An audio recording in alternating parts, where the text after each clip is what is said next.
It comes to the media, every interview is the same. If they like you, they treat you like Biden. But if they don't like you, it kind of looks something like this. We looked up some words that have been said about you. Okay. Crazy, Q clown, Looney Tune, unhinged, moron. Pretty ugly stuff. Looks like the average troll in my Twitter feed, so I don't really care. You're used to it. So I don't let name calling bother me or offend me. Oh, we looked up some words to describe you, Leslie, and can't read it. That was Marjorie Taylor Greene's big interview with 60 Minutes, and they had to edit the heck out of that thing to make it work. Watch this. And things she says that are over the top, like the Democrats are a party of pedophiles. I would definitely say so. They support grooming children. They are not pedophiles. Why would you say that? Democrats support, even Joe Biden, the president himself, supports children being sexualized and having transgender surgeries. Sexualizing children is what pedophiles do to children. Wow. Okay. I caught 5 edits in that sequence, 5 in 30 seconds. That's what they call in the business a hatchet job.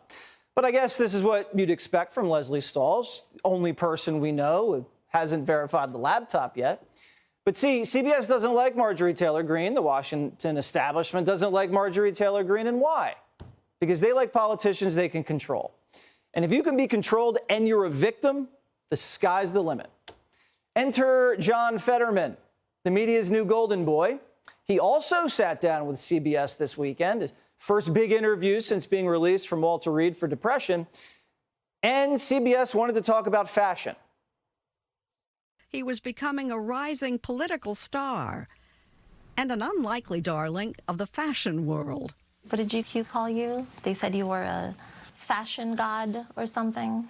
His wife of 15 years, Giselle. American taste god. And then the New York Times, I found out that I was one of the most fashionable or something. That's right. Along with Beyoncé and Brad Pitt, Fetterman was one of the paper's most stylish people of 2022. It was an edgy, modern look. It was appalling. And then things got really sad. In November, December, depression started gathering strength. Is that correct? Very much, very much. I had stopped leaving my bed. I've stopped eating, dropping weight. As it was described to me, you were agnostic about the question of living or not at that time.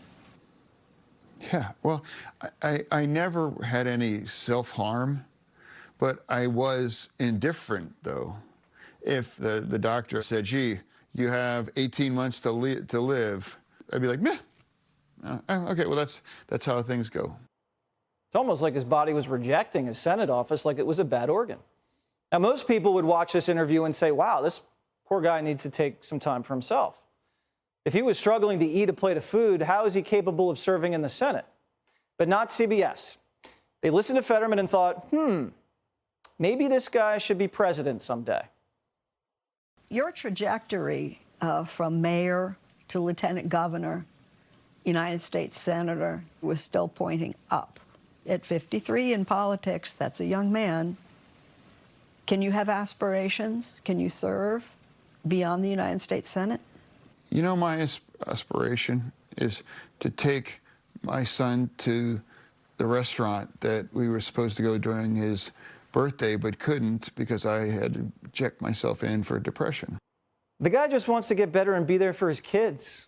But instead, Democrats are forcing him into office so they can push him around and get stuff done. It's wrong, and it's a little hard to watch.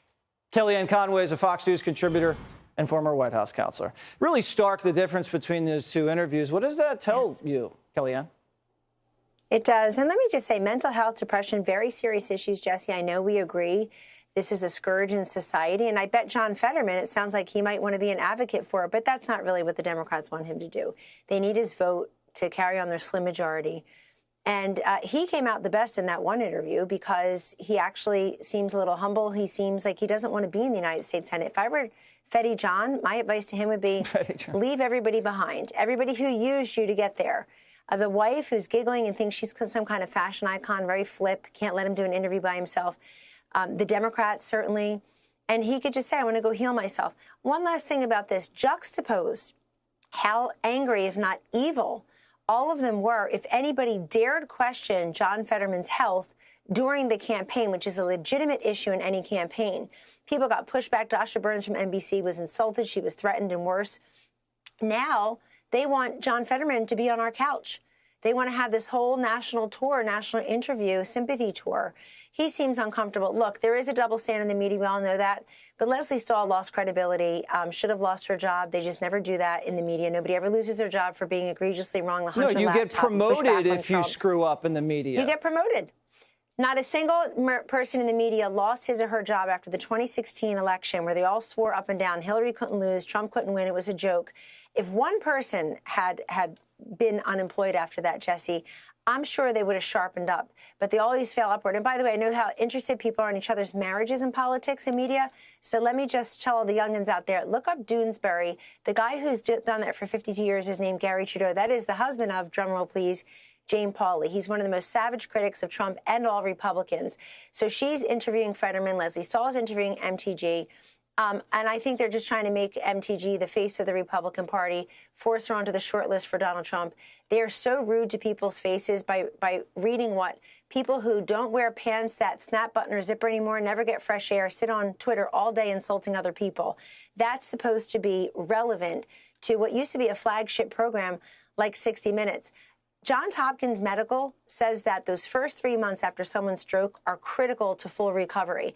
And I feel like John Fetterman, they blew it for him, this poor man, by forcing him to campaign. He should have taken himself out. It doesn't seem like he was equipped to do that. Should have taken himself out, because when you lose that 3-month window and you don't get that intense therapy with a stroke apparently that severe, you don't get that window back.